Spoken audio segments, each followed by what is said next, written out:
Takže čaká nás znova séria 4 prednášok na rôzne témy, ako som avizoval na úvod. A teraz už dávam slovo dáme prvej v poradí. Ľubica Ragulová, expertka na energetiku, sa nám pokúsi zodpovedať otázku, že či vôbec Slovensko potrebuje veterné elektrárne. Nech sa páči. Ďakujem ti veľmi pekne, Janko, za pozvanie aj teda kolegom zo SAPI. Moje meno je Ľubica Ragulová, v energetike pôsobím zhruba 10 rokov, z toho posledných 5 rokov, 6 rokov v oblasti strategického poradenstva. Venujem sa hlavne vnútornému trhu s elektrinou v rámci Európskej únie, legislatíve, regulácie a transformácie energetiky. Zároveň som spoluzakladala združenie Ženy v energetike, ktoré vlastne podporuje a prepája odborníčky v tomto sektore.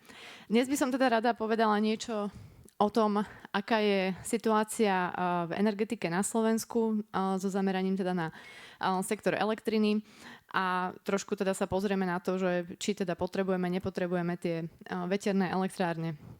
Na úvod som si dovolila dať taký prehľad, ako sa vyvíja vlastne bilancia spotreby a výroby. Tie covidové roky vlastne poznačili Slovensko a nielen Slovensko v podstate tým útlmom ekonomickej aktivity, čo sa prejavilo potom aj na prepade spotreby elektriny. A vidíme to, že v roku 2023 bol ten prepad taký najvýraznejší. Písalo sa vtedy, že vlastne Slovensko dosiahlo ako keby historické minimum tej svojej spotreby elektriny. Štandardne sme to predtým mali niekde na úrovni okolo 30 terawatt hodín. V tom roku 2023 sme padli na nejakých 26,7. A zároveň ale vidíme, že tie scenáre, vlastne ten graf vpravo, ktorý vidíte, je z hodnotenia zdrojovej primeranosti, ktoré vlastne vypracováva Ministerstvo hospodárstva v spolupráci so SEPS ako prevádzkovateľom prenosovej sústavy. A vidíme tu vlastne dva scenáre. Ten scenár A ružový je taký nejaký ako keby základný, mierne optimistický scenár. Ten scenár B je vlastne progresívny scenár. Obidva počítajú s nárastom spotreby elektriny do budúcna. Je to teda založené na predpokladoch pokračujúcej elektrifikácie priemyslu, nejakého nového rozvoja priemyselnej výroby na Slovensku, takisto rozvoja tepelných čerpadiel a napredovania elektromobility. Vidíme, že aj v tom základnom scenári sa dostávame na úroveň cez 40 terawatt hodín v roku 2040 a v tom progresívnom alebo teda v takom tom veľmi optimistickom scenári sa dostávame na úroveň až cez 50 terawatt hodín, čo už teda nie je úplne málo. Na druhej strane zase Slovensko má teraz výhodu, že po spustení 3. bloku jadrovej elektrárne Mochovce sme sa stali čistým exportérom elektriny, čo v momentálnej situácii v Európe je určite dobrá pozícia, v ktorej sa nachádzať, keďže vidíme, že veľa krajín práve naopak sa postupným vlastne vypínaním uholných a plynových a niektoré teda aj jadrových zdrojov dostávajú do opačnej situácie, že sa stávajú závislé na exporte elektriny. Problém bude v tom bode, keď bude viac tých krajín, ktoré budú potrebovať exportovať, než tých, ktoré budú schopné, ktoré budú potrebovať importovať, než tých, ktoré budú schopné exportovať.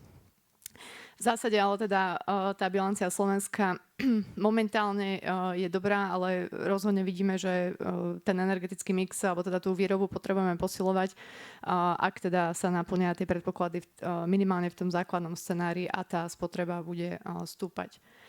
Zároveň ďalšia výhoda Slovenska je aktuálne pomerne nízkoemisný mix. Je to vlastne vďaka kombinácii jadra a vody. Nejakú malú úlohu tam samozrejme už zohrávajú aj obnoviteľné zdroje.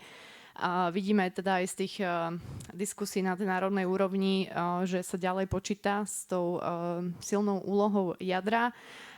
Dôležité je ale pri jadre povedať, že tá dĺžka výstavby je 20 rokov, povedzme tak, akože reálne sa hovorí medzi 15-20, môže to byť aj viac.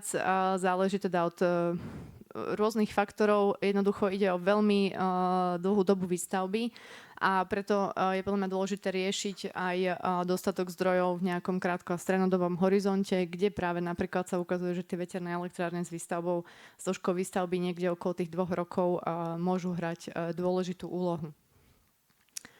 A zároveň dve veci, ktoré sú podľa mňa zaujímavé. Tá tabuľka vpravo je z revidovaného integrovaného národného energeticko-klimatického plánu. Takýto jednoduchý názov má tento strategický dokument z dielne Ministerstva hospodárstva. Tú štruktúru predpisuje európska legislatíva a vidíme tu vlastne, s čím sa na tej národnej úrovni pracuje, s akými predpokladmi, očakávaniami toho inštalovaného výkonu fotovoltaiky a vetra. Ja som to tu vyťahla, pretože nie, aby sme si hovorili, že teda máme 3 MW a chceme sa dostať na 200 tento rok, to je asi každému jasné, že to nebude úplne realizovateľné, ale vidíme tu ciele v tej fotovoltaike, ku ktorým sme sa podľa mňa už tak akože celkom priblížili. Janko ma možno opraví, máme nejakých 1000 MW, myslím, v slnku inštalovaného výkonu. A v tom vetre máme teraz 3, hej. A je to podľa mňa škoda, lebo ako vidíme na ďalších slajdoch, tak to slnko a vietor majú dokopy zaujímavý profil výroby. Aj v rámci dňa, aj v rámci roku. Takže ako obnoviteľné zdroje sa vedia celkom zaujímavo doplňať, možno trochu vyhľadzovať tie špičky, ktoré sú spôsobené práve často prebytkom výroby z fotovoltaiky. Takže to je jedna vec. A na druhej strane vidíme, je tam obrázok z Global Wind Atlasu, ktorý vlastne mapuje poveternostné podmienky naprieč, no teda vo svete. Vidíme na Slovensku, ja som tu teda vybrala vo výške 150 metrov, keďže tie nové veterné turbíny už sa stavajú vyššie než kedysi. Tak vidíme, že Slovensko má viacero pásiem, kde tá priemerná ročná rýchlosť vetra je okolo 9 metrov za sekundu, čo je určite dobrá podmienka, ale takisto z toho, čo som pozerala, tak pre výrobu elektriny by boli vhodné aj tie žlté alebo oranžové pásma. Takže ten priestor nejaký tu určite je, akože nedá sa asi očakávať, že Slovensko bude nejaká veterná veľmoc, ale vidíme, že ten priestor aj pre tento druh obnoviteľného zdroja tu je. Ako som už spomínala, ten súčasný stav, máme teda 3 MW inštalovaného výkonu, ide už o elektrárne, ktoré budú asi prichádzať k hrane svojej životnosti. Zároveň ja som teda zachytila z nejakých minuloročných zdrojov, že bolo v procese EIA 24 projektov veterných, ale dnes tu už zaznelo trošku vyššie číslo, 35. Takže ako keby ten záujem, potenciál tu určite je. Zároveň vidíme, že tie strategické dokumenty odhadli ten potenciál na Slovensku na nejakú úroveň 750 MW. Samozrejme, tá realizácia záleží od toho, ako sa nejak posunie tie procesy administratívne, asi aj tá spolupráca na tej lokálnej úrovni, možno tie go-to zóny, ktoré vlastne malo Slovensko pripraviť, takže tých faktorov tam bude veľa. Každopádne, čo je podľa mňa zaujímavé, to sú dva také ilustratívne príklady. Toto je v rámci jedného dňa vlastne výroba z vetra a fotovoltaiky a nejaká ilustratívny priebeh spotreby. A tu na dole tá svetlo-ružová, neviem, či to dobre vidno, je vlastne vietor a tie píky, to je vlastne fotovoltaika. Tam vidíme, že práve v tých obedných alebo poludňajších hodinách tá fotovoltaika vie naozaj veľmi vyskočiť, kdežto ten vietor vie byť, povedzme, viac taký stabilnejší, tým pádom ten profil sa potom celkom dobre vie doplniť. Tu je potom príklad vlastne na jednotlivých mesiacoch v roku, kde vidíme práve vyváženie tej sezónnosti výroby elektriny zo slnka, kdežto práve ten vietor vie dobre pomôcť v tých zimno-jarných mesiacoch, kedy je štandardne typicky viac veterno. A tým pádom ten portfóliový efekt je potom lepší. Je to samozrejme potom aj nejaká lepšia ekonomika projektov. Investori, ktorí ponúkajú power purchase agreements, to určite dobre vedia, lebo práve sa veľakrát takto vlastne kombinuje to portfólio, ktoré ponúkajú klientom. Rada by som ešte ukázala nejaké trendy v Európe. Veľmi sa teraz skloňuje v posledných rokoch pojem zdrojová primeranosť, čo vlastne vyjadruje to, aký máme objem zdrojov na výrobu elektriny k dispozícii. Ja som tak pre zaujímavosť dohľadala, že od roku 2023 bolo v EÚ zatvorených takmer 30 GW výkonu. Samozrejme, uholné elektrárne, to je bez debaty, zatvárajú sa ale aj plynové jadrové zdroje, ktoré momentálne ešte stále potrebujeme. A napriek tomu, že jadro zažíva nejaké oživenie, trošku nejakú renesanciu, tak stále tá výstavba jednoducho je veľmi dlhá, ten čas treba nejakým spôsobom preklenúť. A myslím si, že potrebujeme investovať do výstavby nových zdrojov, pretože zatiaľ ich vypíname rýchlejšie, než stíhame stavať. A viaceré krajiny v Európe už počítajú s tým, že budú mať problém s nedostatkom dodávok elektriny, konkrétne aj susedné Česko teraz. Im to tam nedávno vyšlo práve kvôli tomu, že vyzerá, že tie uholné elektrárne, ktoré tam ešte bežia, sa budú asi vypínať rýchlejšie, než sa čakalo. Na druhej strane je zaujímavé pozrieť sa na krajiny, ktoré majú typické relatívne nízke ceny elektriny, napríklad Švédsko alebo Francúzsko. Majú podobný mix energetický, v podstate jadro, veľmi silné, voda a potom nejaké obnoviteľné zdroje. Teraz som asi 2 týždne dozadu čítala práve Švédsko v spolupráci s OECD vypracovávalo nejakú štúdiu agentúra NEA, Nuclear Energy Agency pod OECD, im vlastne robila nejaký prehľad, ako pokryť ten dopyt po elektrine v následujúcich rokoch s tým, aby sa teda zachovali nejaké dostupné nízke ceny elektriny a na teda moje prekvapenie tam práve vyšla kombinácia jadra a vetra ako optimálna. Na tej druhej strane napravo to len taký obrázok pre zaujímavosť zo stránky Wind Europe, kde teda oni nejak mapovali hustotu veterných fariem po Európe. Tie modré to sú offshoreové, teda na moriach, a tie zelené to sú na pevnine. Slovensko je tam trošku v takom obklúčení z 2 strán.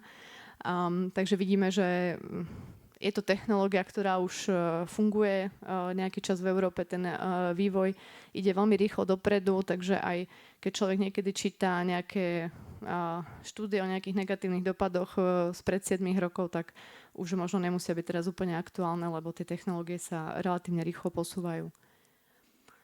Čo je podľa mňa zaujímavé aj z pohľadu takého toho komunálneho rozvoja, alebo teda z pohľadu miest a obcí, je určite aj to, ako môžu práve mestá a obce využiť potenciál vlastne vzniku veterných parkov na svojich vlastne katastrálnych územiach. Ja som to rozdielala do takých 3 možností, ktoré vidíme na trhu. To prvé sú nejaké energetické komunity alebo energetické spoločenstva, čo je vlastne inštitút implementovaný z európskej legislatívy už aj do tej slovenskej. V podstate mestá a obce si môžu zriadiť takúto energetickú komunitu. Veľmi, veľmi to vidíme v Rakúsku, tam je o to naozaj veľký záujem, dosť sa to tam rozbehlo, kde si vlastne to mesto obec postaví svoj nejaký zdroj a buď ho využíva len pre mestské komunálne budovy, alebo zdieľa tú elektrinu aj obyvateľom. Prípadne sú to napríklad investori, nejaké proste lokálne podniky priemyselné, ktoré si postavia nejaký zdroj a zdieľajú, vytvoria si vlastne takúto skupinu zdieľania aj s tým daným mestom alebo obcov a takto vlastne využívajú tú zelenú elektrinu. Potom ďalšia možnosť byť ako off-taker cez teda Power Purchase Agreement, čo sú teda dlhodobé zmluvy na dodávky elektriny z obnoviteľných zdrojov, kde buď to teda môže byť zase, že si to mesto ten zdroj aj postaví, alebo je to nejaká spoločná PPA viacerých obcí, cez čo vlastne si môžu potom tieto obce zabezpečiť aj nejaké stabilnejšie ceny energii, keďže vidíme, že to je vývoj na trhu sa nejak bohužiaľ neukludňuje. A potom posledný bod, ja som to nazvala teda nejaká spoločná dohoda a už to tu bolo naznačené predtým v jednej prednáške do obeda. V podstate nejaký benefit sharing pri tých väčších veterných projektoch, kde vidíme to aj v zahraničí, že tí investori vlastne sa snažia nejak podporiť potom tie obce, mesta, proste tie územia, na ktorých stoja tie veterné parky, či už cez nejaké komunitné fondy alebo nejaké percentá zo zisku. Tie kombinácie sú rôzne, treba asi tam vždy brať do úvahy tú nejakú lokálnu ekonomiku a možnosti toho projektu, ale myslím si, že je to určite zaujímavý spôsob, ako môžu vlastne aj obyvateľia potom benefitovať priamo z tých projektov. Takže keď by som to tak asi nejak zhrnula, vidíme, že tá spotreba elektriny do budúcna očakáva sa, že porastie. Otázka je už teda, že ako intenzívne a dúfajme teda, že porastie, lebo ak nie, tak to znamená, že ekonomický progres sa zastavil. Vidíme, že výstavba veterných elektrární je relatívne rýchla a efektívna v porovnaní s inými typmi zdrojov.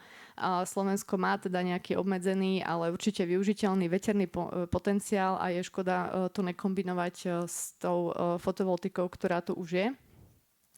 Myslím si, že v súčasnosti téma posilnenia nejakej energetickej bezpečnosti a zmierňovania dopadov výkyvov cien plynu na ceny elektriny je niečo, čo sa bude najbližšie týždne a mesiace veľmi intenzívne riešiť. A tá kombinácia obnoviteľných zdrojov v energetickom mixe má určite potenciál prispieť k tomu, aby sme netrpeli tými cenovými šokmi tak intenzívne. A samozrejme dôležité je potom správne, vhodné umiestnenie, absolvovanie všetkých tých hodnotiacich procesov EIA, aby to boli naozaj zmysluplné projekty, ktoré sa budú stavať. Nie je podľa mňa nič horšie, ako keď sa postaví nejaký takýto projekt s nesprávnymi, nevhodnými parametrami alebo napriek možno nejakému lokálnemu odporu, pretože to potom vlastne sťažuje a znemožňuje výstavbu ďalších projektov. Rada by som zdôraznila, že vidíme, že ten trend v krajinách naprieč Európou je veľmi podobný.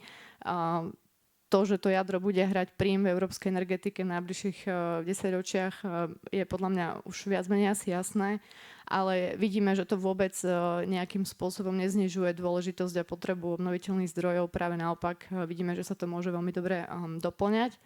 A zároveň vidíme, že teda ten rozvoj by v podstate korešpondoval aj s tým, s čím počítajú vlastne strategické dokumenty na tej národnej úrovni i na Slovensku. Ja by som rada ešte dala do pozornosti web stránku ozegov.sk, kde sú podľa mňa veľmi dobre zhrnuté tie kľúčové informácie a možno aj nejaké také zvyčajné obavy, ktoré sa spájajú s rozvojom a výstavbou veterných parkov. Je to tam veľmi dobre zrozumiteľné, stručne zhrnuté, nie je to žiadne siahodlhé čítanie. Zároveň sú tam ale aj odkazy na zdroje, z ktorých tieto informácie a štúdie vychádzajú, takže keď niekto práve naopak by si chcel trošku viac načítať, tak tam nájde tie zdroje. Je podľa mňa dôležité baviť sa o energetike na základe faktov a odborne a nie na základe rôznych skratkovitých, zostručnených informácií, ktorých cieľom je viac možno destabilizovať spoločnosť, než riešiť reálne prínosy alebo rizika.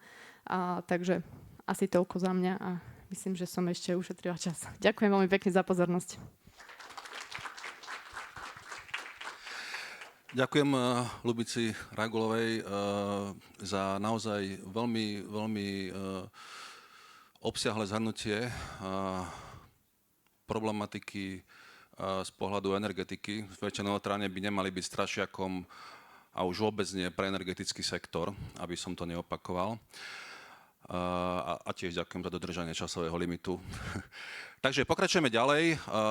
Online sa k nám pripojí zástupca spoločnosti Bioseko, pán Adam Javorský, ktorý nám predstaví efektívne opatrenia na ochranu vtáctva pri veterných elektrárniach. Adam, if you are online, please welcome, join us, and the floor for next 20 minutes is yours. Thank you. And good morning to everybody. I'm sorry I couldn't come, but the thing is that if this topic will bring interest, I am always happy to come and make a special webinar, seminar, also on site over there. That will be, of course, coordinated by SAPI. And today I'm going to give you really a crash course on the topic of bird protection. So I will just share my screen. Let's see if it works. Okay. Guess you can see my screen now. I'll try to close this. Okay, can you see it now? Maybe just put it into presentation mode, if possible. Thank you. Now it's fine. Okay. So I will try to be as quick as possible and meet the the deadline, the time deadline, but I can tell you that I've been in wind energy for more than 18 years, and I was the first client of Bioseco.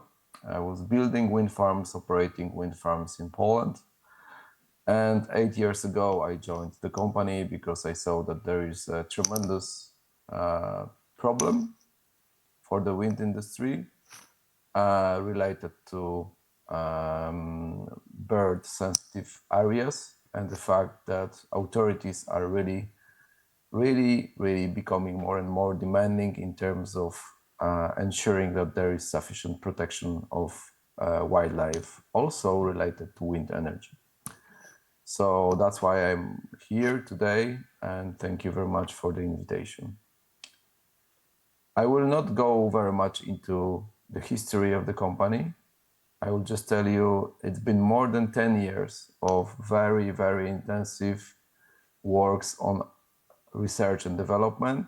We spent the first 5 years actually before we started commercial sales. And I'm just mentioning it because you will see that right now, after all those years, there are some companies appearing on the market and claiming that they can deliver a quality, detection efficiency, and all the things that you would see that we are proposing. They have been only 2 years in the market, and we usually see that there is a big difference between what they promise and what they deliver. So just to let you know, it's always very good to be well informed. I'm not saying that our system is the best. I'm saying that it's good to be informed. What are you buying and what actually it is intended for? And I think the same goes for different types of turbines. You have very good knowledge of those, but you still make a research which one will be the best for your cases. So I will just now present a video, and sorry if it's a bit choppy, I'm presenting from Poland. So here in this video, you will see the general concept of the system. So you have a wind farm, you have some natural bird activity around the wind turbines. We call the system artificial eyes in the sky. Once the birds are approaching the turbine, then the systems that is equipped with cameras, high quality cameras, is detecting the objects, is deciding and estimating the distance, the altitude of the flight, and also the size classification. We can activate the audio and strobe deterrent systems. Of course, everything has to include AI right now, so we are also using AI for false positive filtering. All the data is stored locally, but also in our headquarters. So you have direct access online in real time to the data that is recorded. And actually this application, the web application that we are giving to you, is the best way for you to check if the system is working and if, for example, we are not stopping the turbines for anything else than the birds. So we basically cover each turbine with a detection sphere or half a sphere. And when the birds approach, we can activate various mitigation measures. That is the strobe deterrent, that is the audio deterrent. And ultimately, in some cases, we are requested by the client or by the authorities to shut down the turbine in case there is a very specific flight and there is a high risk of collision. So that is for the concept. And you will see many companies presenting such videos, but it goes much beyond the video, of course. So let me now just show you. This is the concept, as I said. We put the system, that is a set of cameras, on the turbine, and then when the system detects a bird or an object and then decides it's a bird, then we can activate first the strobe deterrent system, the audio deterrent system, and ultimately we can stop the turbine. And of course, we can do all of them, we can do either of them, or we can do two of them. Those audio and strobe deterrent systems are optional. So there are some geographies, like for example, Germany, where you are not allowed to use the deterrents. From our perspective, and using an example of automotive, the more safeguards you have, the more airbags, the better the seat belts, the less likelihood of a collision. And at the same time, if we are able to make the bird fly away at 400 meters, 300 meters away from the turbine, then we are reducing also the number of stops. That's why we keep offering those systems. And we have quite a good, let's say, track record from Poland that shows that in some particular cases, it's enough to have deterrence. But this is, let's say, very much debated at the moment, because the same way, you cannot guarantee any maximum efficiency, because everybody knows that the best way to avoid a collision is to stop. So that's let's say, the discussion we can have case by case, of course, depending on the actual risk of collision, the species, and our experience. And now I will show you not a graphical animation, but I will show you actually a recording of a video that was made by one of our system in France. You can see it's 2024, so it's already more than 2 years ago. Again, it can be a bit choppy, but that's a red kite. It's one of the birds that is, let's say, the most prone to collisions in Europe, especially in Germany, France, but also we see it in Poland. And you can see that the bird was detected more than 500 meters away from the turbine, and it's making circles, so it's hunting for prey. And at some point, it decides basically to go up and fly directly through the rotor. In this particular case, the operator agreed with the authorities that there will be no deterrence, but there will be only stop-down sequence. So the stop signal was sent when the bird was at 200 meters away, 204 exactly. So you can see that, the turbine is slowing down. It didn't actually stop, but it slowed down enough so that the bird could fly safely. And after we presented this video to the operator, he decided to extend the distance for stopping to 250 meters to allow for a bit more time for the turbine to slow down even more. And that is, let's say, the best example how you can imagine the concept of the system, not by some animation, but actual natural bird that was flying around and at some point decided to go through the rotor. And it's not true that you will see so many flies like this through the rotor. So birds usually prefer to fly around the rotor or fly away. But those are the particular cases when the collision can happen. And for those particular cases, we have to have a mitigation strategy. This is another video, again, from 2024. You can see a flock of birds. It's not really so good, it's not visible so well. We are seeing it from another system, actually. But you can see that there are 4 large birds flying around. And you can see that the turbine is stopping. Of course, it's stopped by the system on that turbine.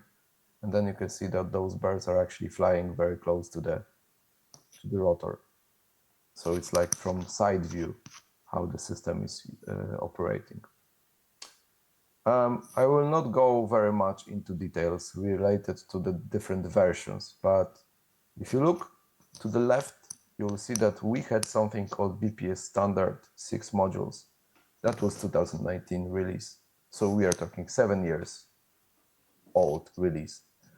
Then with time, we were introducing new versions, BPS Standard Plus, BPS Premium, BPS Long Range, and additional system which is aiming at rotor monitoring.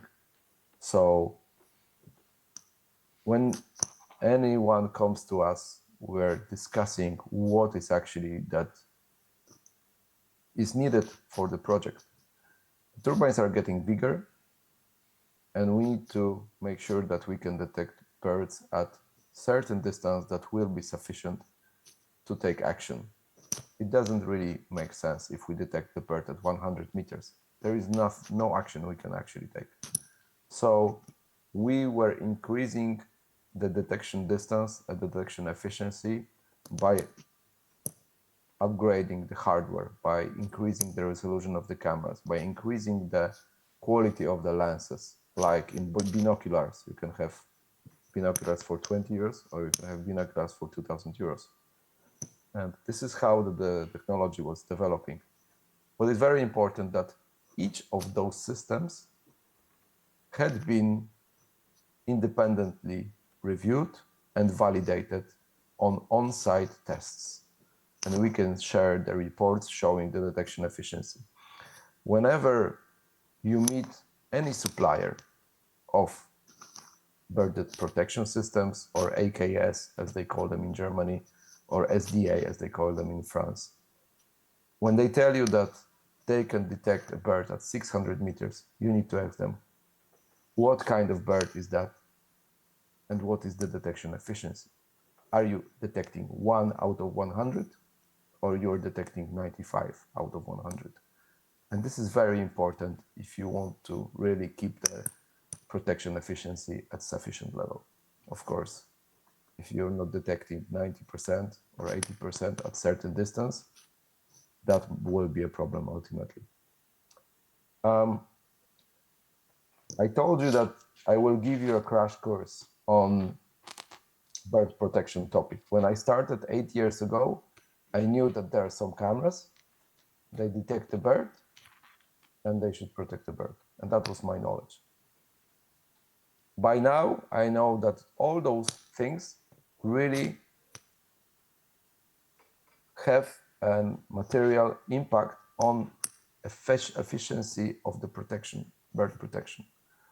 So of course, first and foremost is the wind farm location, bird species composition and activity levels.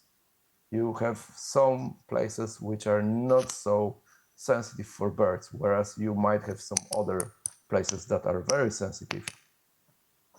There is a lot of activity, but the question is whether that activity comes from endangered species, protected species, or maybe it's coming from passerines or pigeons. So that's very important also. Then you have the frequency of reduced visibility. What happens if there is fog? I mean, normally the cameras don't operate, or they don't have sufficient detection capacity. In France, for example, we are installing visibility meters in the mountains. So whenever there is fog, limiting the distance of detection to 500 meters, we would normally stop the turbine. We're talking about wind turbine and its size, the distance between the blade tip and the ground, so the ground clearance. The bigger the ground clearance, the more space for the birds to fly underneath the blades. Wind turbine response time to stop signal. We are seeing turbines that can stop in 30 seconds, and we know turbines that need more than 1 minute. It is really impacting very much the protection level, but at the same time, it means that you need a system, long-range version of the system that can detect igloos at 700, 800 meters, because then you can take an informed decision based on the parameters.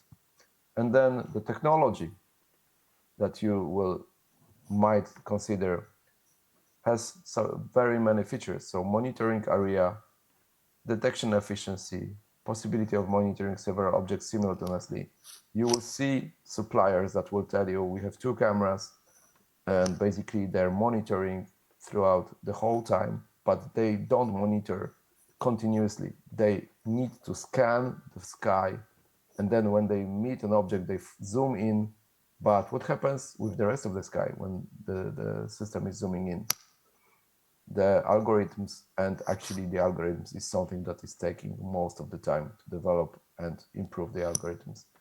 Response time, how much time it takes for the system to actually decide it's a bird or it's another bird. How much time it takes for the system to decide whether the triggers are met and the distance is right now to stop the turbine. Possibility of parameterizing the system. How many parameters can you make? Is it just like 2D systems, which means that they have monovision, no stereo vision like our system?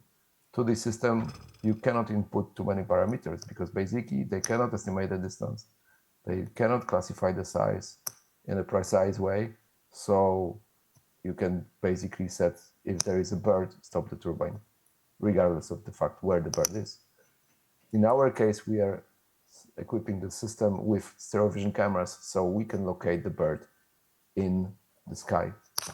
Possibility of setting parameters, I said, warning systems, preventive maintenance, system availability, remote supervision, monitoring capabilities, operation settings, specified by the wind farm owner.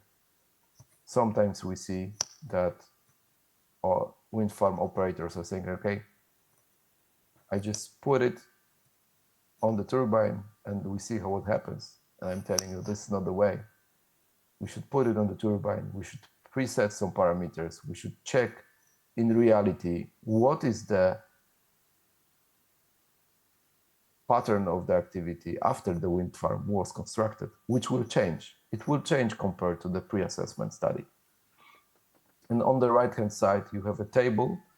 It's actually coming an extract from one of the reports that had been made in France for the premium version of the system. That's the table, let's say, showing you the detection capability of our premium, PPS premium for the red kite. And you can see that the further the bird, the lower the capability to detect.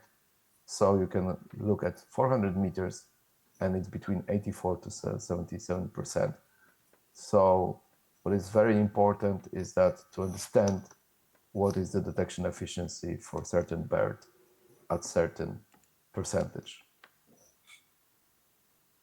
Few examples, because all of that I presented so far was more about the concept and the technology.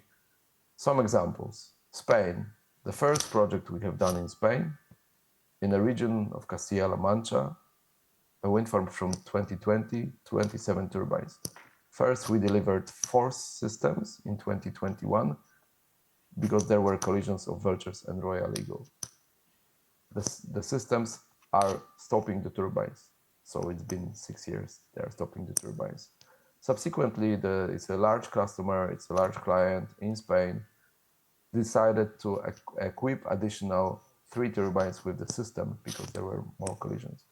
And as to our knowledge, so far, there are no collisions of the large birds, including raptors, after the installation of the system. In France, there was a very specific case. The wind farm was stopped for 4 years, between February and October. 4 years, no production, because of the repetitive collisions that happened before 2018. We installed the systems in the spring 2023, 5 systems, premium version, and in the beginning, there had to be an even ornithologist on site to confirm that the systems are working and they're protecting the birds. Since the installation of the systems, there have been no collisions reported, and the payback of the system was 1 year because, of course, we saved a lot of production that would normally be not possible if the turbines were stopped. Another one, and this is like on the left-hand side, you have another one in the French region of Occitanie. There were 11 systems, and the operator, the owner, decided that they would go for a cheap system because there are cheaper systems. For sure, there are cheaper systems than Bioseco. And you can see on the left-hand side the picture of the cheaper system after we had to dismantle it, because of 2 years after operation, the operator saw that there still had been collisions. The system that they bought, the cheaper one, didn't operate well. They had a lot of problems with reliability. And in the end, the authorities were chasing them because they were still having collisions. So that is what is happening. I can tell you that in France, there was a company called Sense of Life. It was the second supplier of bird protection systems in France. It collapsed last year. So all the customers that in the past decided to buy those systems right now are, let's say, in a very bad position because they have to buy something new. And we have huge demand right now from France, from all the customers that decided to buy something cheap a few years ago, and now they have a big problem. So my recommendation is, if you want to go cheap, make an educated decision, and we will see. We are already present also in South Africa, and since last year also in Chile.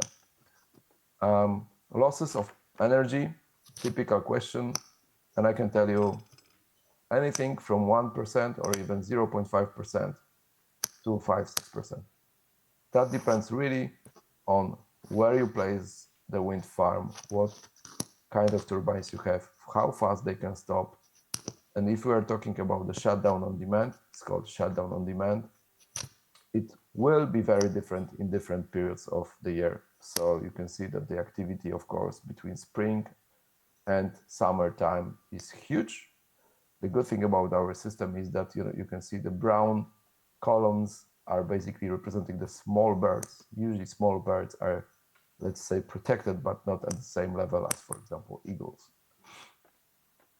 The good thing is also that majority of the detections that we see happens in fairly low wind conditions. So 40% of all detections happens below 4 meters per second, and between 4 and 8 meters per second, it's only 40%. So the most windy times are not really representative for high activity of birds, which is usually winter time and at night.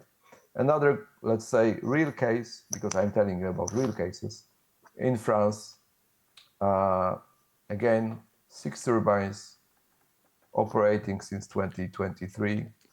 Large birds are shutting the system, the turbines down at 300 meters. We use the real data from SCADA, so it's real data, and the losses were on average at 3.5% of annual production. It's quite high distance, 300 meters, but I would say that for the new turbines, the big turbines that you will be considering in Slovakia, I think that it will be, say, the minimum distance you should consider. This is the screenshot, some One last screenshots minute, from our please. application. 5 minutes. Okay. 1 minute. 1 minute. Okay. So this is the screenshots of the application. We can, of course, give you a better understanding later on at a specific workshop. We're present mostly right now in Europe, but also, as I said, South Africa and Chile. Those are the customers. We're working with EDF. We're working with Enel, Engie, Iberdrola, Q Energy, EDPR, Total Energies, pretty much all the global clients. And they all started with a pilot project. So they said, we don't trust the cheap technologies anymore. Bring us your system and we'll see how it works. We're working on the new things, and this is very important to keep the continuous development of the algorithms and also species recognition. And if you're interested in bat protection, we also have something that we can offer. So make sure that you make a smart decision and make sure that you do the research beforehand. And we are also certified with DNV with 4 ISO standards. So we really invest into quality as well. Thank you very much, Adam. If you are done here. Yes. Perfect. Thank you very much. Thank you very much, guys. Yeah, for bringing us this topic. It's great to see that AI can be a part of such solutions. Later today, I will ask ChatGPT what he thinks about that, perhaps. Nevertheless, I am sure that we are not discussing these solutions for the last time today, so I look forward to go deeper to the topic. So thank you again. Dámy a páni, dovolte, aby som privítal druhého speakera v rámci tohto druhého bloku. Libor Láznička, nech sa páči, zo spoločnosti Energy Cube, tiež kolega z výkonného výboru, ktorý vám dá svoj pohľad na tému benefit sharing alebo príležitosti, ktoré veterné elektrárne môžu priniesť pre samosprávy v kontexte komunitnej energetiky. Ja ešte pripomínam, zúčastnite sa prosím nášho malého prieskumu cez QR kód, ktorý pevne verím, že občas sa objaví na obrazovkách, aby sme ho vedeli na konci tohto podujatia vyhodnotiť. Ďakujem pekne. Libor? 20 minút je tvoj.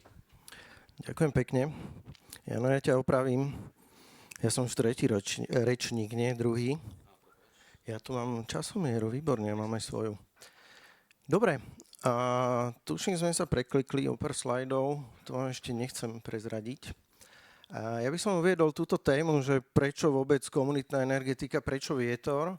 A ja vás prebediem tou komunitnou energetikou a dostanem sa práve k tej veternej energetike, ale skúsim to uvieť, že prečo vôbec. takáto myšlienka. Raz sme cestovali s Jánom Láckom, on bol celý taký smutný, že aká je taká nevôľa tých koncových občanov v obciach, že musia pozerať na tie škaredé vrtule a ešte do toho dostávajú tie dezinformácie, všetky možné. A čo s tým môžeme robiť?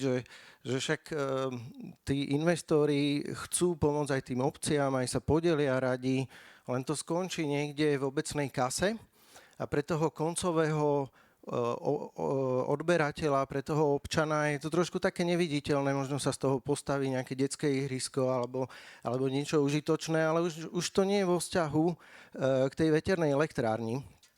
No a my sme rozmýšľali, že ako tú elektrinu z veternej elektrárne doručiť priamo tomu občanovi, tomu koncovému odberateľovi, aby zrazu tá škaredá turbína, aby ju začal milovať, lebo mu vlastne napája jeho zásuvku, lebo mu zabezpečuje teplo, lebo mu zapína televízor, lebo proste sa bude tešiť, že tá turbína sa točí, že vietor fúka a ja vlastne spotrebovávam tú elektrínu z tejto veternej elektrárne, že ako toto dosiahnuť. No a ono by bolo veľmi komplikované v takej obci, keď si zoberieme, ktoré je blízko nejakého takéhoto veterného parku, osloviť všetkých možných dodávateľov. Dnes máme liberalizovaný trh, slobodnú voľbu dodávateľa. Každý môže mať iného a cez neho sa nejak dohodnúť, že tú elektrínu preniesieme tomu koncovému. Ale je tu taká idea, že máme tu komunitnú energetiku, máme tu zdieľanie elektriny. A my vlastne s využitím týchto mechanizmov by sme to vedeli docieliť s možno nejakou drobnou zmenou legislatívy, ktorú už máme aj vymyslenú. Takže ja vám skúsim odprezentovať tú našu ideu, tú našu víziu, ale na to, aby som to odprezentoval, potrebujeme, aby sa zvýšil možno záujem o tú komunitnú energetiku a neviem, v akej skladbe sme tu ešte, akých tam máme online poslucháčov, takže ja vám spravím taký rýchlokurs o komunitnej energetike veľmi rýchlo, niečo poviem o zdieľaní veľmi rýchlo, len aby sme dostali nejaké základné informácie, lebo na tom budem vlastne stavať tú našu ideu. Takže poďme rýchlo na to. Komunitná energetika, čo to je? Nevieme, čo to je, lebo nemá to definíciu. V našej legislatíve je to taká hantírka, ale keď to chceme nejakým spôsobom nazvať, tak dá sa povedať, že je to niečo, čo spája organizácie a fyzické osoby, aby spoločne zabezpečovali svoje energetické potreby. Hej? Čiže spája to nejakých odberateľov, výrobcov a podobne. Čo môžu robiť spoločne? Môžu vyrábať elektrínu, uskladňovať, spotrebovávať, zdieľať, dodávať elektrínu, poskytovať flexibilitu, agregovať flexibilitu, distribuovať, dokonca prevádzkovať nabíjaciu stanicu. A princíp je taký, že toto všetko robím pre pokrytie svojich potrieb, hej? Že aby som vlastne toto zabezpečil. Čiže predstavte si nejakú obec, rieši všetky tieto veci na to, aby pokryla svoje potreby a potreby svojich obyvateľov. A prečo sa tomu venovať vôbec tej komunitnej energetike? Jednak sú tam ekonomické výhody a my sme už počítali nejaké feasibility study a tak ďalej a ono je to skutočne životaschopné, niekedy je dlhšia návratnosť, niekedy je kratšia, ale tú ekonomiku to dáva a s tými našimi výpočtami dokonca tí, ktorí zastrešujú komunitnú energetiku, dokázali prísť do banky a vypýtať si na to úver. Je to životaschopné. Energetická nezávislosť. No teraz, keď čítame tie správy, že čo sa deje v nejakej geopolitike, ako sa môžeme očakávať, Ľubka, ty si to aj spomínala, že bude nárast potreby, asi nižšie ceny nemusíme očakávať, tak určite je dobré sa začať starať sám o seba a dostať vlastne tú energetiku pod vlastnú režiu, životné prostredie. No keď ideme stavať nejaké elektrárne, tak asi v rámci komunity nebudeme stavať jadro, nebudeme stavať uhlie, plyn, ale pôjdeme práve do tých obnoviteľných zdrojov. Sociálna politika, spája to ľudí, vedel by som o tom veľa hovoriť, len veľmi skrátke, ale dokonca viem riešiť nejakú aj energetickú chudobu, tak ako na konci mesiaca posielame peniažky na nejaké dobročinné organizácie. Vieme tam posadiť elektrínu, ktorú sme nevyužili napríklad. Energetická efektívnosť, napríklad pri zdieľaní elektriny. distribučky hovoria, že na čo my vám budeme robiť nejaké odpustky a zľavy za distribuovanú elektrínu, veď fyzické toky sú rovnaké, hej. Zdieľanie je len účtovná operácia, ale my hovoríme, ale tá skupina zdieľania alebo tí odberatelia sa začnú inak správať. Oni začnú prispôsobovať svoju spotrebu práve vtedy, keď mi vyrába fotovoltika. Takže akože vidíme tam zmenu správania, vidíme tam, že snahu tej súdobosti odberu a výroby. No a miestne potreby zamestnávame lokálnych ľudí, ktorí inštalujú, ktorí sa o to starajú, udržiavajú. Peňažky môžu ísť zase do daní, do samosprávy. Poznáme dve formy energetiky. V podstate, keď chcem prepojiť niečo takéto v rámci samosprávy, v rámci mesta, čohokoľvek, viem na to ísť dvomi formami. Prvá je taká voľnejšia, je to skupina aktívnych odberateľov, čiže dám dokopy aktívnych odberateľov a vytvorím nejakú, keď chcem zdieľať elektrínu, vytvorím skupinu zdieľania. Keď chcem nad tým riešiť, dajme tomu aj nejakú ekonomiku, že tá výroba alebo investovanie nie je bezodplatné, je dobré si nad tým urobiť nejakú rámcovú zmluvu a tak ďalej, ale dá sa to riešiť aj cez štandardné komerčné zmluvy. Keď si to chceme trošku zjednodušiť, tak vytvoríme energetické spoločenstvo. Máme ešte jednu formu, že komunita vyrábajúca energie z OZE, ale to je detail, tam nechcem zachádzať. A vieme vlastne toto celé fungovanie zastrešiť nejakou právnou entitou a energetické spoločenstvo je právna entita, ktorá vystupuje na trhu s elektrínou ako účastník trhu. Čiže vlastne to spoločenstvo potom komunikuje s distribučkami, z OKTE a tak ďalej. Čo môžeme robiť v jednej alebo v druhej úrovni? V podstate musíme splniť podmienku pre aktívneho odberateľa, čiže je to každý koncový odberateľ, ktorý navyše vyrába elektrínu, spotrebováva vlastnú, zdieľa elektrínu, uskladňuje, môže ju dodávať, môže poskytať flexibilitu a navyše nám tu pribudlo od 1.1., že ako náhle ja prijímam zdieľanú elektrínu, tak automaticky sa stávam aktívnym odberateľom. Podmienka je, a teraz už mierim na tých výrobcov, alebo že čo sme riešili v tom koncepte, že aktívny odberateľ, ale respektíve jeho príjmy z týchto činností by nemali presahovať 20% z celkových príjmov, čiže toto nie je určené veľmi pre výrobcov elektriny, pre dodávateľov čistých a tak ďalej. Hej. Čiže niekto, kto je profi hráč na trhu, kto sa tým živí a živí sa práve tou energetikou alebo niektorou z týchto činností, tak to nie je pre ňoho určené priamo. Čo sa týka energetického spoločenstva, tak môže združovať fyzické osoby, malé podniky, stredné podniky, VUCčka, obce. Pribudli nám tu navyše rozpočtové príspevkové organizácie a dokonca aj právnické osoby zriadené VUC alebo obcov, kde je majetkový podiel viac ako 51%. To zdieľanie elektriny vyzerá zhruba tak, že tu máme aktívneho odberateľa, čiže on si vyrába elektrínu primárne pre vlastné potreby, vznikajú mu prebytky, nedokáže to v reálnom čase spotrebovať vo svojom mieste a tieto prebytky vie poskytnúť na iné odberné miesta, čiže tu máme dva príklady takýchto odberných miest a to zdieľanie je vlastne týmito červenými šípkami znázornené. Popri tom všetkom funguje štandardná dodávka elektriny od štandardného dodávateľa elektriny, čo je ale problém je, že máme tu jeden elektromer a musíme rozsúdiť, že koľko bola dodávka a koľko bolo zdieľanie elektriny. No a na to potrebujeme nejakú tretiu stranu, ktorá to objektívne vyhodnotí, vypočíta.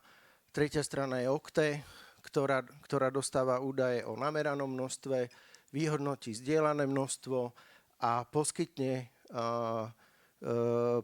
tieto údaje, čo vypočítali, že koľko bolo vyzdieľané, koľko dodané dodávateľovi elektriny a tento musí zohľadniť na faktúre.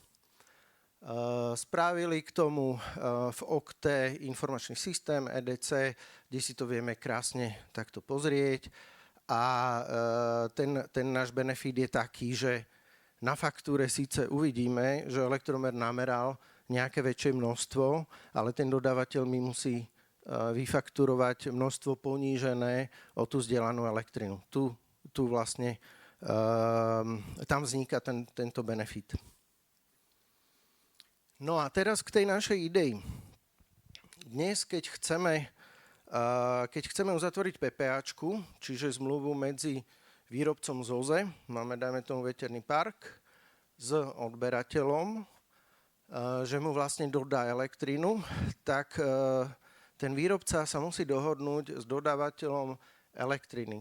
Môžu byť viacerí dodávateľia na jednom odbernom mieste, ale so súhlasom toho subjektu zúčtovania štandardne je to ten dodávateľ. Čiže bez súhlasu tohto dodávateľa táto zmluva nemôže fungovať. Hej?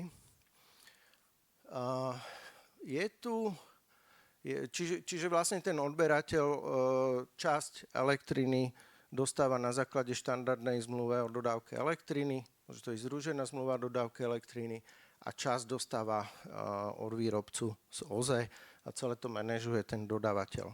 Je to celkom komplikovaný vzťah, lebo keď si uvedomíme, že máme liberalizovaný trh, môžeme si zvoliť svojho dodávateľa a teraz ja si chcem zvoliť 21 dní to trvá, hej, alebo musím dodržať nejaké výpovedné lehoty, chcem si zmeniť svojho dodávateľa.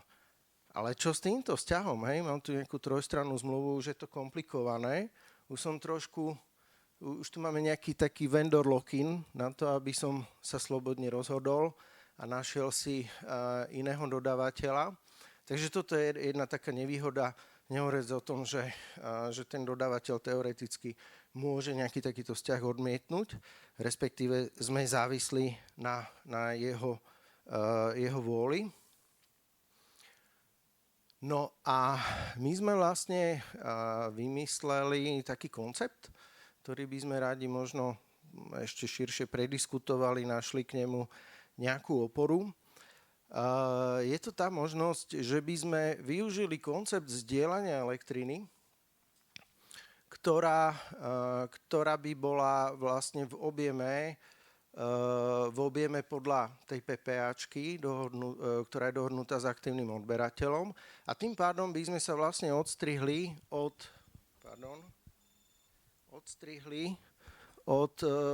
potreby nejakej komunikácie alebo súhlasu toho dodávateľa. Čiže vlastne tá elektrina by bola vyzdielaná, to množstvo by OKTE vypočítalo podľa toho PPA, dajú sa tam nastaviť nejaké percentá v tých metodách zdieľania a dodávateľ dostane automaticky z OKTE toto množstvo vyzdielané, ktoré má zohľadniť a ktoré má vlastne škrtnúť z množstva za dodávku elektriny.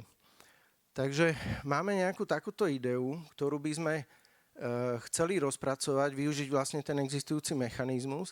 Narážame ale na jeden problém, že to dodávkové miesto, ktoré môžeme zaradiť do skupiny zdieľania, musí byť buď aktívneho odberateľa, ako som ukázal jeden koncept, že vlastne spájame aktívnych odberateľov. Druhá možnosť je, že je to dodávkové miesto energetického spoločenstva. My nemáme vlastne túto možnosť pre výrobcu.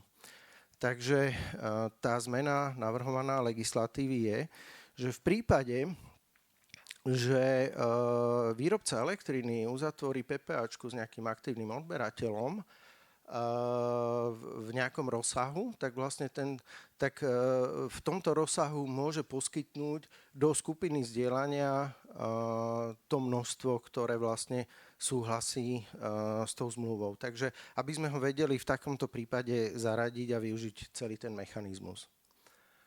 No ako by to fungovalo k tomu, s čím sme vlastne začali, že mám tu škaredé vrtule, niekto mi tu chce postaviť a ja z toho nič nemám.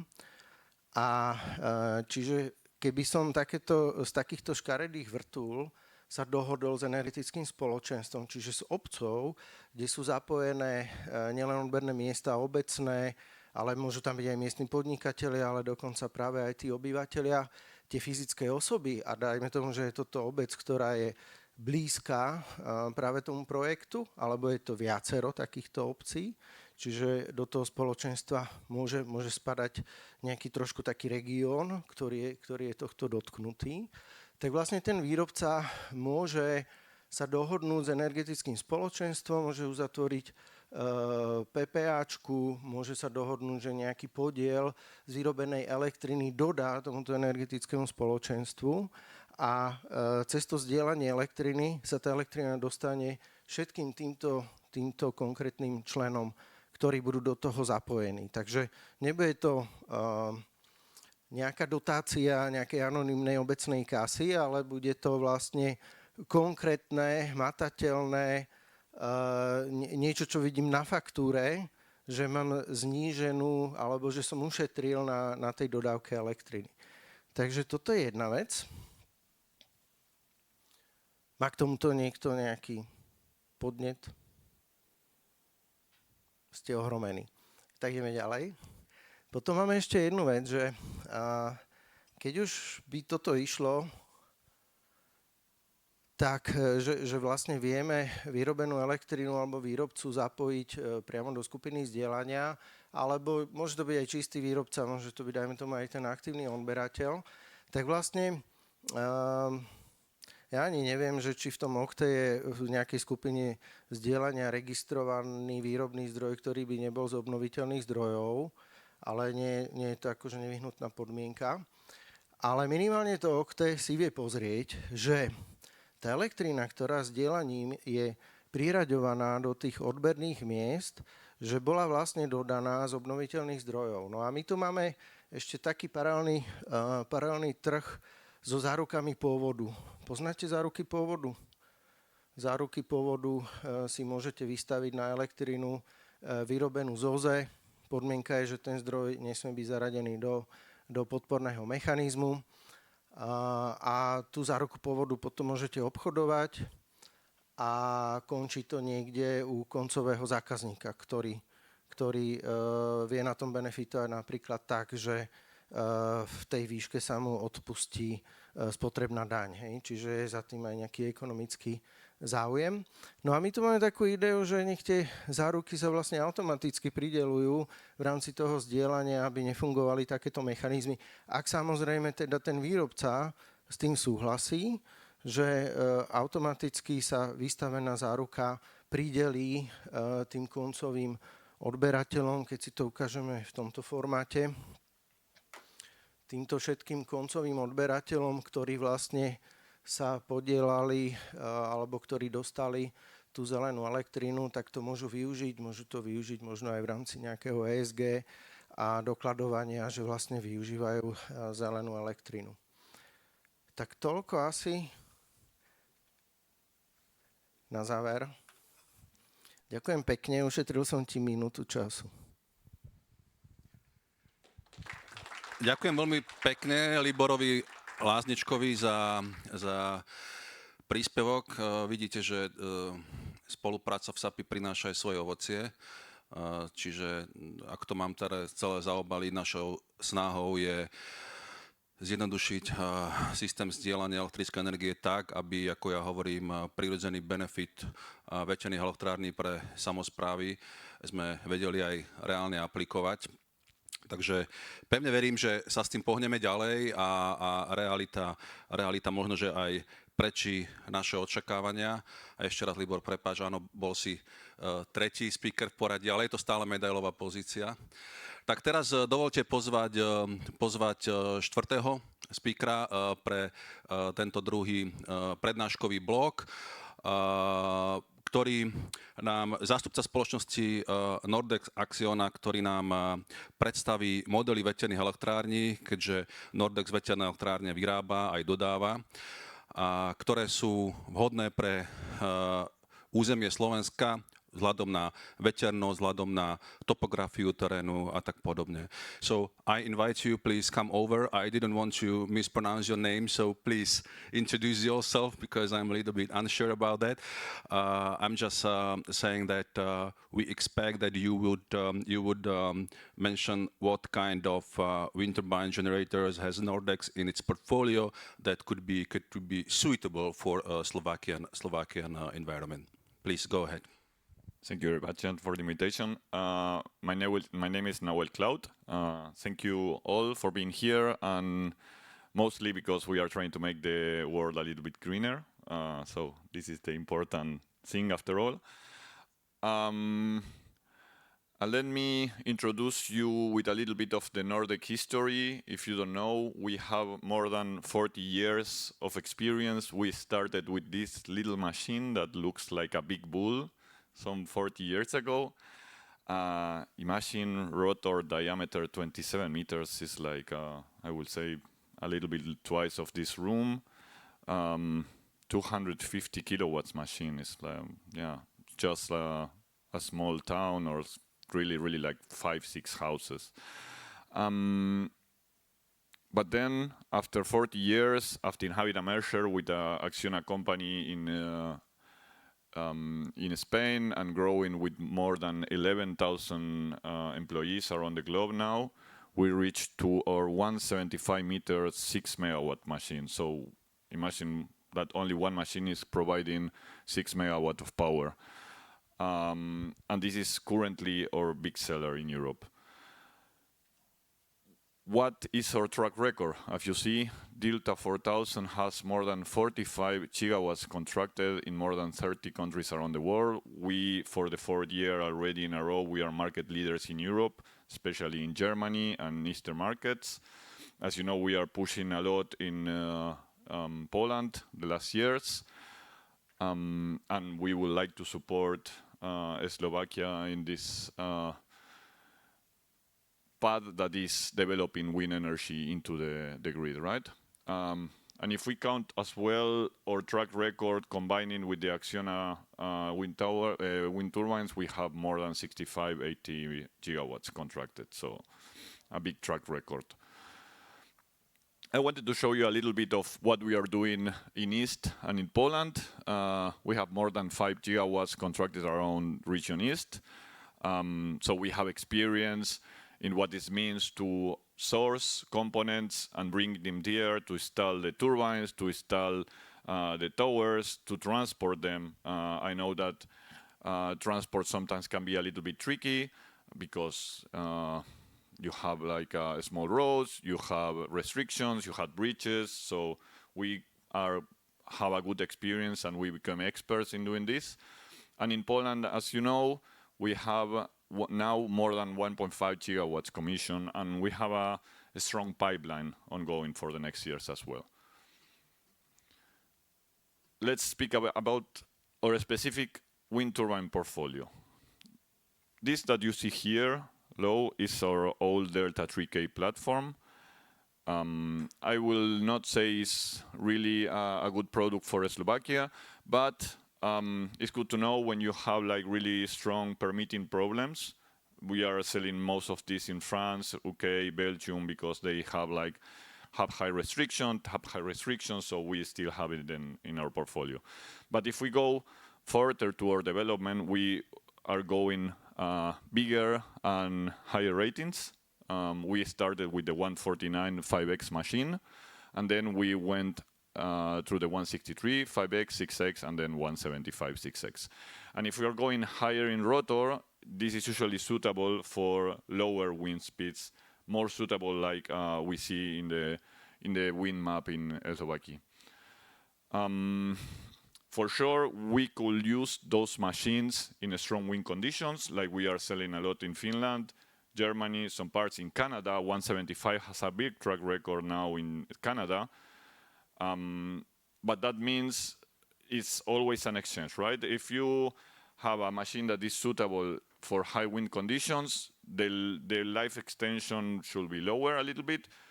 But for example, when we are speaking on low light wind conditions, we can sell 35 years contract, for example, that this is really good from a point of view of commissioning and just generating energy in the long term. And I will say that this is one of our strong points, thinking in long term. This is our German tradition, I will say.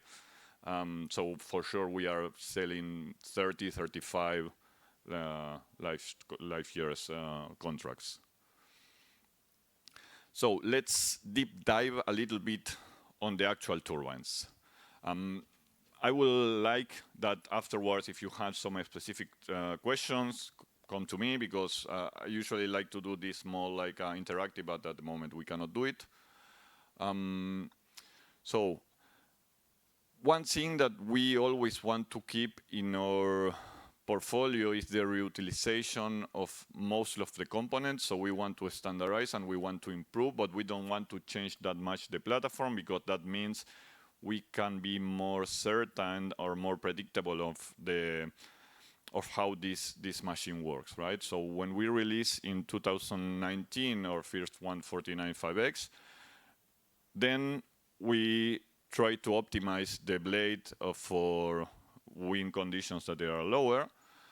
And what we did, we took the same mold of the blade and we just put a little bit of size in the middle.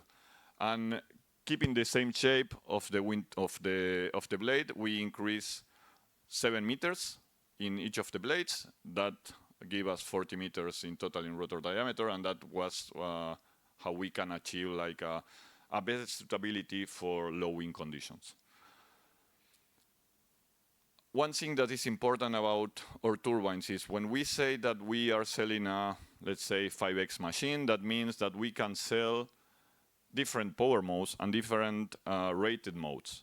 But it's not that we are selling only a 5.9 machine or a 5.7 machine, but we can variate the use of the power during the operation of the turbine. That means, for example, if we have a turbine that is near a town and during night we have noise restrictions, as we were speaking today, we can lower the rated power of the machine to decrease the noise. So we can play with this, as it's called here, variable power curve, in different ways. For example, as well, there are some schemes when we can optimize the production the first years of the turbine, and then later on we decrease. This is related to PPA schemes or different production strategies. But this is a really good capability. And then you see how the noise is also affecting the rated power of the machine when operation. And now we go to our, let's say, best machine at the moment, the big seller, and we have like a big track record now with this machine, the 175.6X. This is a 7% increase in the rotor size, and this is a 15% increase in the sweep area. That means we keep the same rated power, but we can even get more production at lower wind speed. I will show you a little bit later.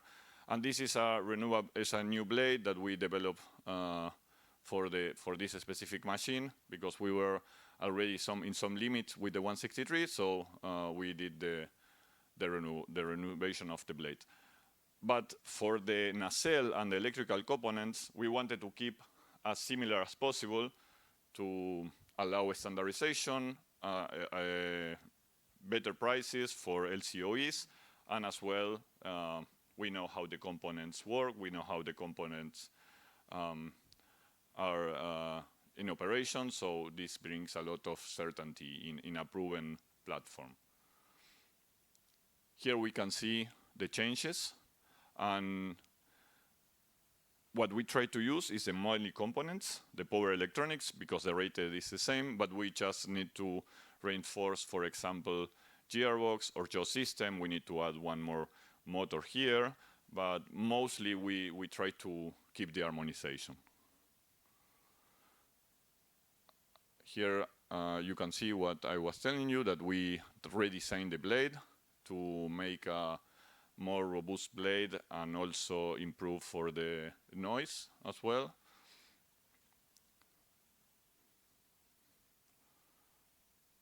And for sure, we did full blade testings. We are testing for lighting. We are testing fatigue cycles. We have as well developed some anti-ice systems. I think it's not particularly interesting for Slovakia, but we have, let's say, one of the better anti-ice systems in the market. So specifically speaking about the 175/6X, we see that between the 17 power mode that we have the low noise mode at 3.7 megawatts, and we are making only 97 decibels. But we can now go up to 7 megawatts rated at maximum power. This is especially interesting if you have grid constrained places that you don't have too much positions, so you need to maximize the power of the wind farm without having many turbines, right? Here, what is most interesting for you as developers is this big improvement that we see here with the 175, because as was shown before, I will say that most of the suitable conditions here in Slovakia are between 6 and 9 meters per second average in wind speed. So you see that really the 175 is optimized for these wind conditions. And it's funny because when they made me a question about like, there is a myth that in Slovakia the wind conditions are not strong enough to make a proper business case. Well, our turbine is specifically designed for this situation. So yeah, I guess it's what we are doing, also what we are selling in Poland or similar countries with similar conditions at Slovakia. As you see here, you will get like a 31% more AP generation per turbine during the year because of this knee improvement. So, going a little bit on the towers, because as you might know, towers are a tricky point, specifically in transport restricted countries. It's not easy to transport the sections. So we needed to develop different options, and also depending on the wind shear of the site, we can go really high or we can stay at 100, 110 meters if we want. For sure, we have the capability to develop a specific site towers when the project or the cluster of projects is big enough. This we are doing across the globe as well. But let me explain you a little bit how our different technologies work. Tubular steel, basically we have between 3 to 7 sections of tubular steel that we are stacking one on top of the other, and we can reach heights of, in Poland, we reach 129 meters. In Finland, we are 160. So this depends on the transport restriction. I guess Slovakia will be more similar to Poland, so we will have around 4.5 meters outer diameter as the main diameter that we can reach. This for sure we will need to analyze specifically if you have a project. But for 4.5 meters, we reach 129 hub height. Then we have tubular concrete. Tubular concrete is specifically good when we have low height hubs, so low wind shear, for example, 100, 120 meters. And this becomes really competitive in terms of cost when we are nearby a concrete factory. In Turkey, we are offering this, in some places in Spain, Latin America. We have the capability to put our own factory nearby a project when the project is big enough, of the cluster of projects behind is really enough. And then we have the hybrid. Hybrid Nordex and hybrid Max Vogel is similar but different technologies. One is owned by Max Vogel and the other one is owned by us. But it's basically combining the good things of both, right? We have like a concrete half part, and then we stack tubular steel on top. Why we do this? Because for transport restrictions, we could not go, for example, with 6.5 meters diameter in a country like Poland or Germany. This is impossible. So what we do is we put 120 meters of concrete, and then we bring 60, 50 meters of steel, not surpassing this 4 meters external diameter. Here you can see some hub heights that we achieve for the 175. And I'm showing you the portfolio for Poland before, because we are reaching maximum 4.5 meters. Germany is a little bit tricky because we have 4 meters diameter, so it's even tough.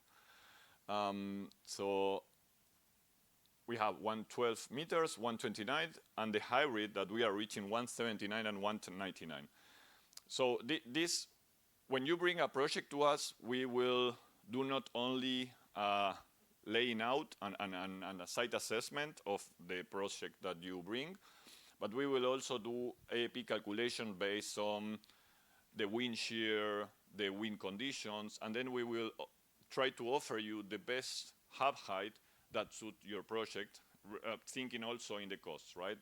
We will not try to sell you the most costly product. We will try to calculate with you the AAP that we generate, the cost of the product, and how you maximize, or let's say, maximize the value and minimize the LCOE.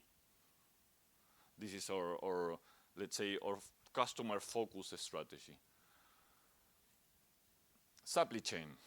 So, as you may see here, we are a really international company. We started manufacturing in Germany, in Rostock. We have factories as well in Barcelona, in Spain. But then we needed to develop a big supply chain around the world because of the demand. Last year, we commissioned a little bit more of we commissioned 7.9 gigawatts, and we have an order intake of 10 gigawatts worldwide, so it's a big number. So we needed to develop a whole supply chain in China. We needed to develop a whole supply chain in India. We developed a supply chain in Brazil to support the Latin American market. And then we also set up a factory last year for nacelles in the United States, in Iowa. So currently you will see that our supply chain is really international, and we can provide you not only with, let's say, a proven technology, but also really competitive prices. So here is a little bit of the show of the anti-icing, how it works. I know perhaps it's not really market demand here, but I would like to show you.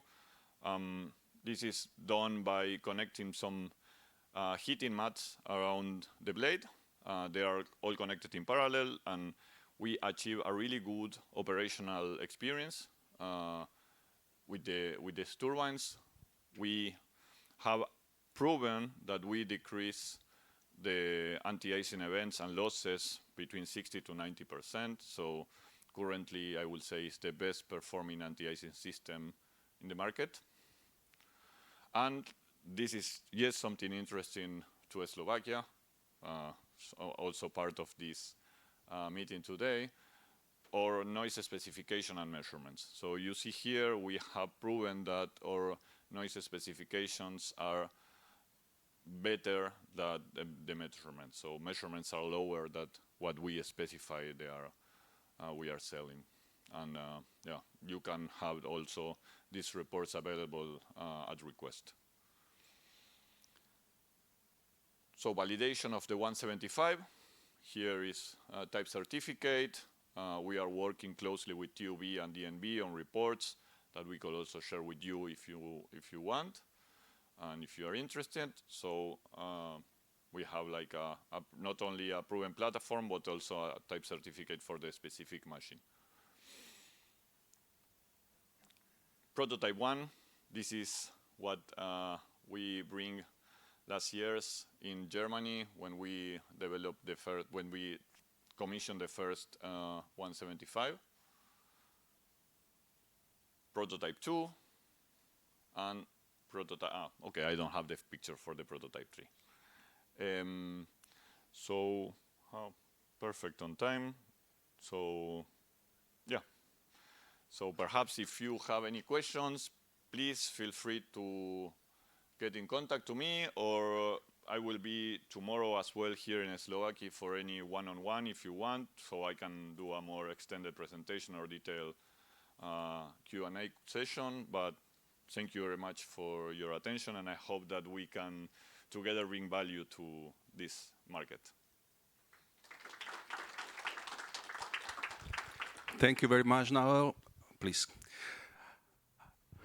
I am glad that Nordex has tailor-made wind turbine generators for Slovakia.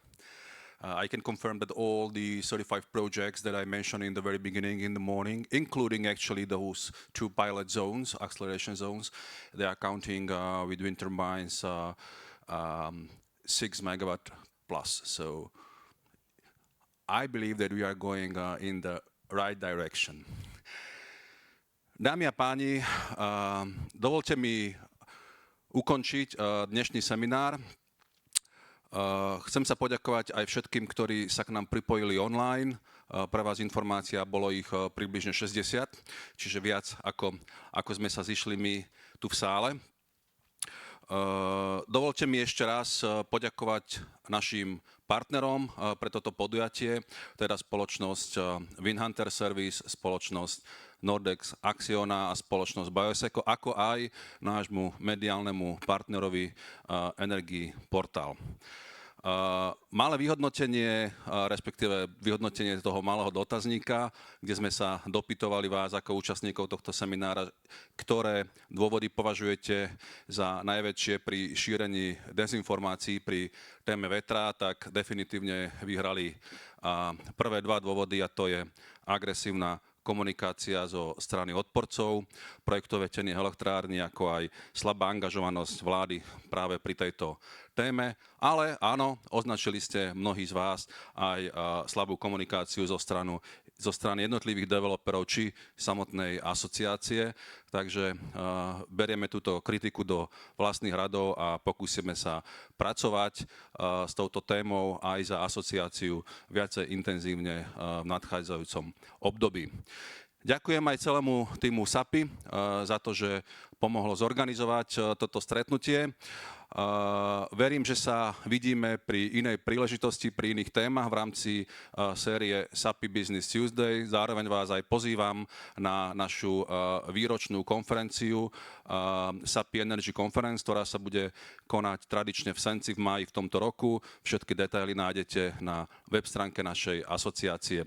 Ďakujem ešte raz a týmto ukončujem dnešné stretnutie. Všetko dobré.